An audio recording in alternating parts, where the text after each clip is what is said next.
ሰላም ፍሳይ አድነቃቸው ነኝ። በቅዳሜ ከሲ ማለትም ደግሞ የዛሬ 96 ዓመት የዓለም ዋንጫ የጀመረበት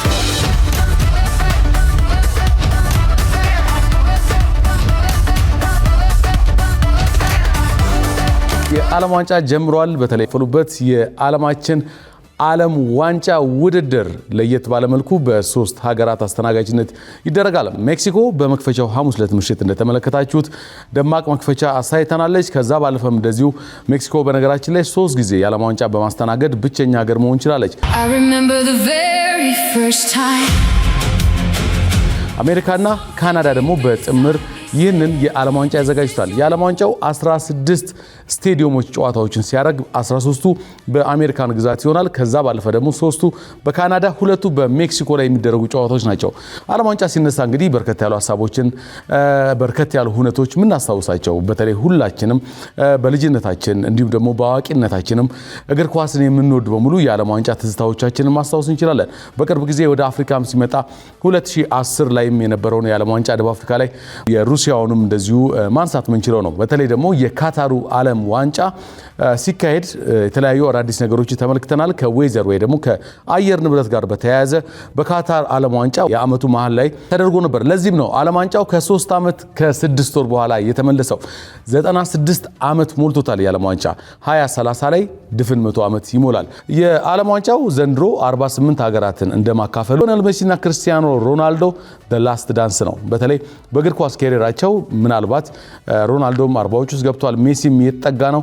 ስለዚህ የመጨረሻ የዓለም ዋንጫቸው ይሆናል። በዚህ ዓለም ዋንጫ ምን እንመለከት እንችላለን? በጉት እንጠብቋለን። መክፈቻው ሐሙስ ነበር። ዛሬስ በዚህ ዓለም ዋንጫ ላይ ቅዳሜ ዕለት መተን ጁላይ 13 ምን ማንሳት አስፈልገን? ከጀርባዬ እንደምትመለከቱት ዓለም ዋንጫ ትላልቅ ስፖንሰሮች አሉ። ከነዚህ ስፖንሰሮች ማለት ደግሞ ኮካኮላ አንዱ ነው። ኮካኮላ ከዓለም ዋንጫ ጋር ከ1950ዎቹ ጀምሮ እየሰራ ይገኛል። በ1978 ኦፊሻል የፊፋ ፓርትነር ሆና ኮካኮላ በስካይላይት ሆቴል ይህንን የዓለም ዋንጫ በመክፈቻው ፕሮግራም ላይ የትላልቅ ሀገራት አምባሳደሮች በተለይ በመክፈቻው ሜክሲኮ ሳውዝ አፍሪካን ስታሸንፍ የሜክሲኮ በኢትዮጵያ አምባሳደር እንዲሁም ደግሞ ትላልቅ ኦፊሻሎች በተገኙበት መክፈቻው ተደርጎ ነበር። እኛም በቦታው ተገኝተን ነበር። መክፈቻው በስካይላይት ወደ ሜክሲኮ አይደለም፣ መክፈቻው በስካይላይት ከኮካኮላ ጋር ምን ይመስል ነበር? እሱን እንመልከት። This is quite a game. It'll be a free kick.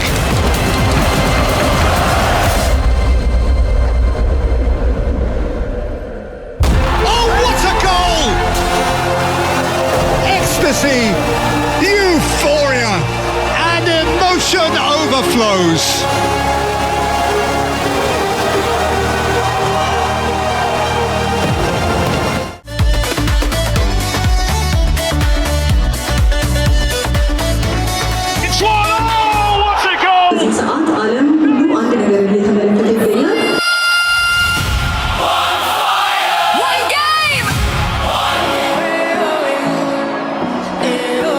ዛሬ በኮካኮላ ፊፋ ወርልድ ካፕ ካምፔናችንን ኦፊሻሊ የምንጀምርበት ቀን ነው።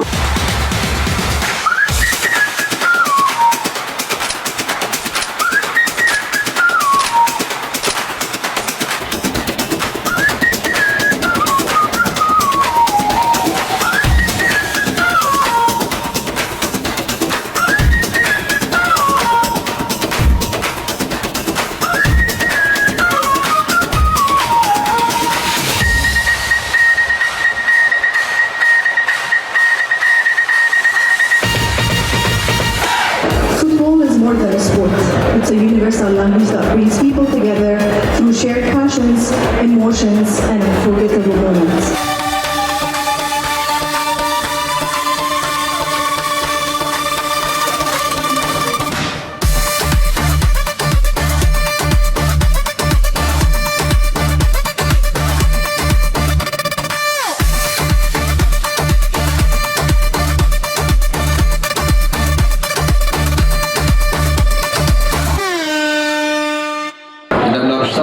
ክቡራትና ክቡራን ጥሪ የተደረገላችሁ እንግዶች የኮካኮላ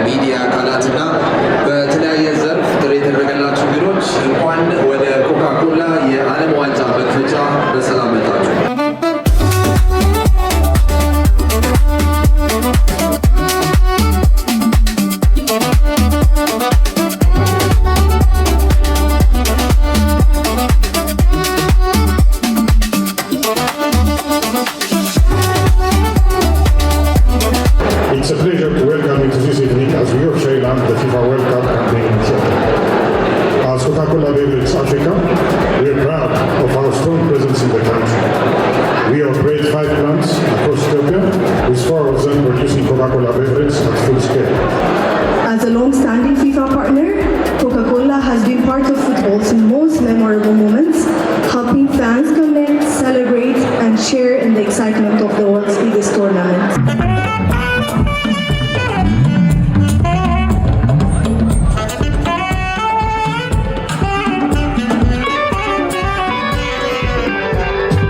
የሉሴል ስቴዲየም ካታር 4 ዓመታት አልፈውታል። ልክ የዛሬ 4 ዓመት ሊዮኔል ሜሲን የደገፉ በደስታ ጮቤ ሲረቱ፣ በክሊያን ምባፔ ደጋፊዎች ደግሞ የሀዘን ስሜት።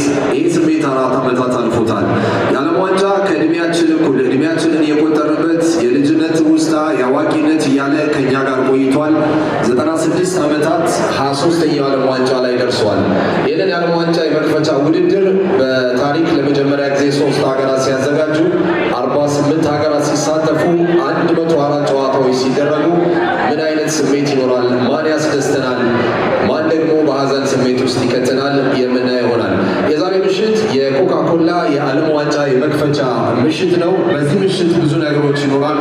At Coca-Cola, we believe that the best memory are created when people come together. Whether fans are gathering with friends, celebrating with family, or following every moment of the tournament.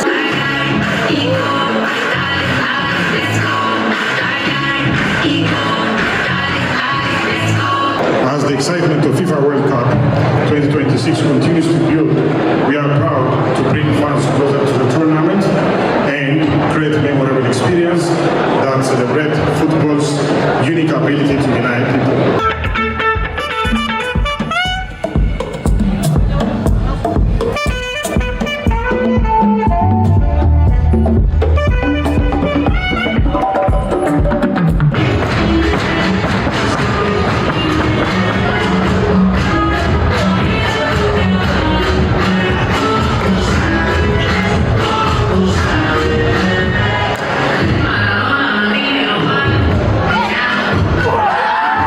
ዘንድሮ ለመጀመሪያ ጊዜ 104 ጨዋታዎች በሚደረጉበት የ3000 አዘጋጆቹ ዓለም ዋንጫ በመክፈቻ በተደረገ ጨዋታ አዘጋጇ ሜክሲኮ ደቡብ አፍሪካን 2-0 ስታሸንፍ በውድድሩ ታሪክ በመክፈቻ ጨዋታ 3 ቀይ ካርዶችንም ተመልክተናል። ደቡብ ኮሪያ ቼክ ሪፐብሊክን 2-0፣ ካናዳ ከቦስኒያ 1-1 እንዲሁም ደግሞ ሌላኛው አዘጋጅ አሜሪካ ፓራጓይን 4-1 በሆነ ውጤት አሸንፈዋል። የዓለም ዋንጫው ዛሬም ሲቀጥል የ2022 የዓለም ዋንጫ አዘጋጇ ኳታር ስዊዘርላንድን ምሽት 4 ሰዓት ትገጥማለች። ከሌሊቱ 7 ሰዓት ብራዚል ከሞሮኮ ጋር የሚያደርጉት ጨዋታ ይጠበቃል።